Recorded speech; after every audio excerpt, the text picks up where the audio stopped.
Olá, seja bem-vindo a mais um episódio do Nutri Total Cast. Eu sou a Carol, nutricionista, e hoje estou aqui com o Moisés Pinheiro, nutricionista especialista em gastroenterologia.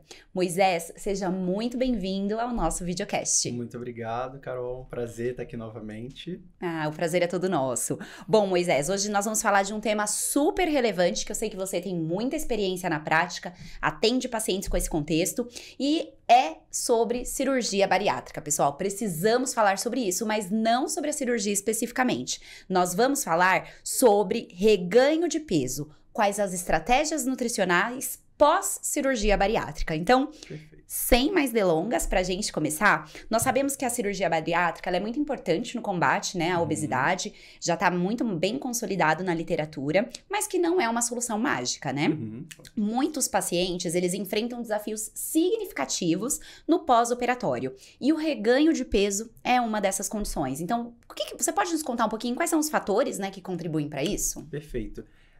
Quando nós falamos em cirurgia bariátrica, a gente foca muito em um ponto específico que é a perda de peso, né? E eu acho que isso no emagrecimento como um todo, a gente se preocupa muito em perder esse peso.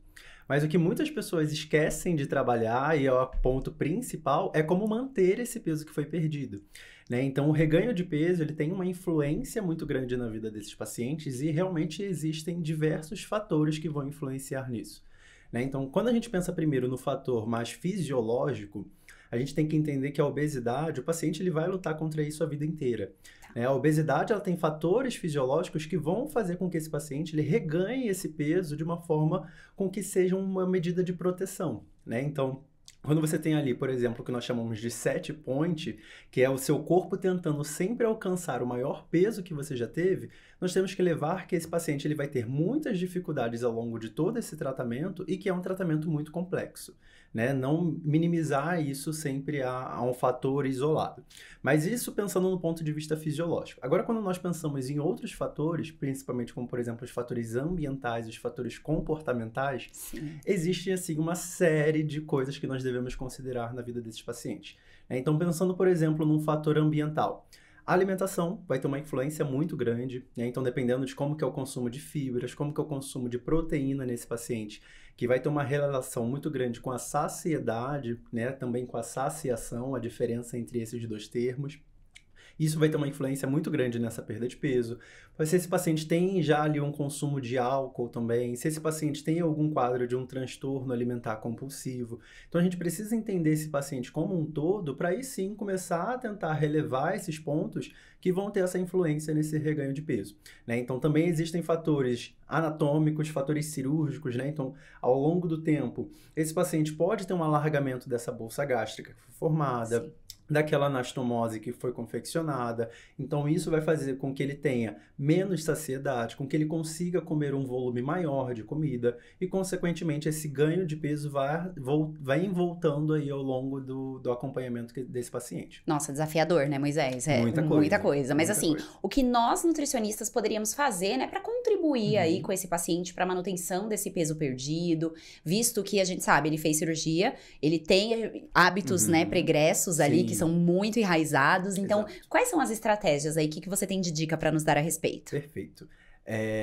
Primeiro ponto de tudo, para nós pensarmos assim num plano alimentar, por exemplo, consumo de proteínas.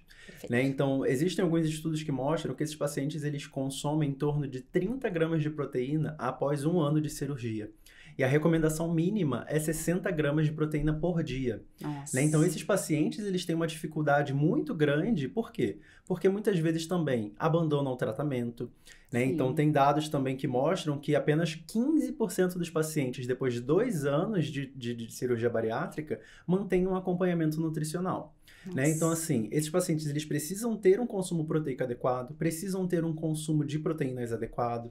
Nós precisamos tomar muito cuidado com a síndrome de dumping, né? Então, é aquela chegada muito rápida do alimento no intestino que faz o paciente ter uma série de sintomas. ao longo do tempo, o paciente se acostuma com esses sintomas, né? Então, para ele ter um tremor, ficar tonto, ter a mão ali suando, às vezes acaba se tornando normal. Mas isso é muitas vezes uma influência de que mostra pra gente que a alimentação desse paciente está sendo rica em gordura, está sendo rica em açúcar simples, né? Então é realmente tomar cuidado com esses pontos. E aí levando uma coisa que vai ali numa área multiprofissional, é começar a tentar entender quando que nós temos que encaminhar esse paciente para um psicólogo, para um psiquiatra, para um endócrino, para um cirurgião novamente. Então, é ver esse paciente como um paciente muito complexo e que precisa realmente ser acompanhado por diversos profissionais. Ah, isso é legal, Moisés. E conta pra gente, assim, da sua prática mesmo. Você consegue fazer com que esses pacientes tenham uma adesão ao tratamento? Você mostrou os estudos aí, né, que falam desse abandono, só 15% chegam nesse período de 2 anos. Como que é a sua experiência prática, assim, pra quem tá em casa até entender, né? Ou que já atua na área, se tem alguma coisa errada com a sua atuação, ou que tá pretendendo começar? Então, esses pacientes, eles realmente experimentam muito isso, né? E quando esse paciente ele volta numa consulta, é tentar entender o que está acontecendo com ele e onde nós podemos intervir.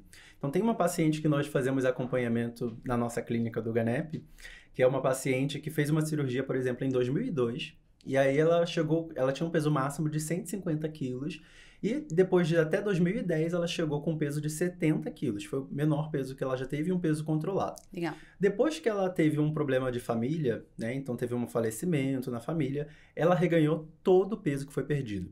Né? E hoje, quando nós vemos o padrão alimentar dela, é uma paciente que tem um volume de comida, que consome um volume de comida muito grande.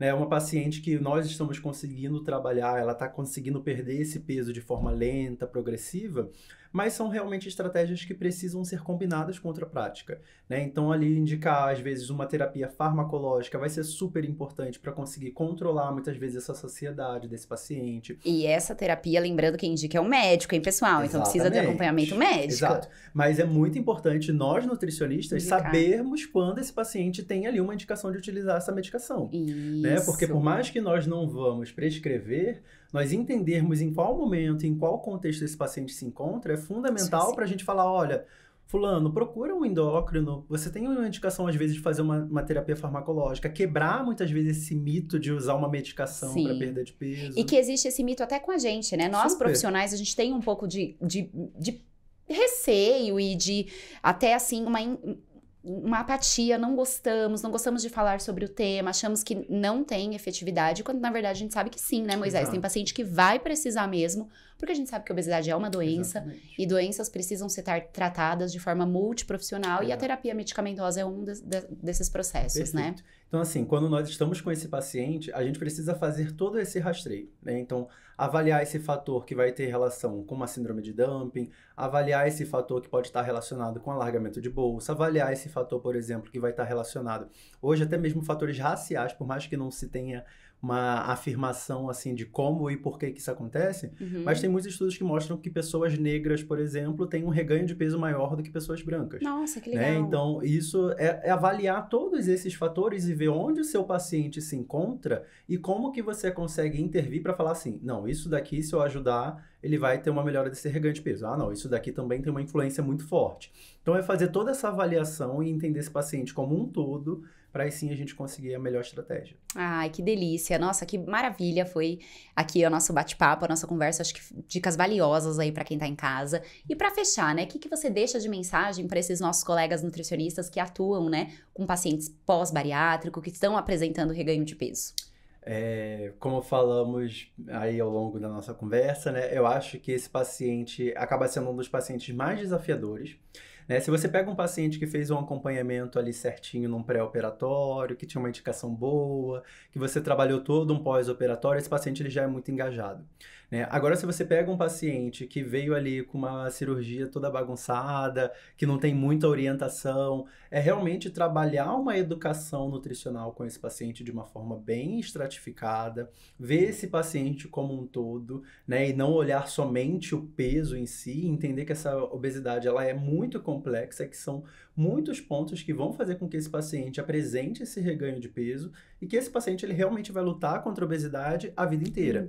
É uma doença crônica, recidivante, não tem cura, né? Mas não, então, como você falou no início, não existe uma estratégia milagrosa. Sim, né? sim. Então, é ter o máximo de empatia, é saber ouvir, é saber acolher esses pacientes, porque são pacientes muitas vezes que já passaram por muitas coisas traumáticas, muitos pontos que são muito sensíveis, e esse nosso acolhimento como nutricionista realmente traz muita diferença e engajamento também para o paciente ao longo do tratamento. Ai, maravilhoso, Moisés, obrigada. Imagina. Pessoal, foi ótimo o nosso bate-papo. Eu tenho certeza que vocês que estiveram em casa aí puderam aproveitar muito do Moisés aqui, compartilhando sua experiência prática, o seu conhecimento técnico, teórico e com tantas evidências aí, né, para o tratamento do reganho de peso. Isso é muito importante, né, Moisés? A gente tem que estar atento, tem que estudar, tem que estar ligado no que está saindo, que cada dia saem milhares de estudos mostrando aí, né, como devemos fazer um manejo adequado, mas a palavra é empatia, né? Eu senti aqui que a palavra que ficou é empatia com o paciente. E apoio.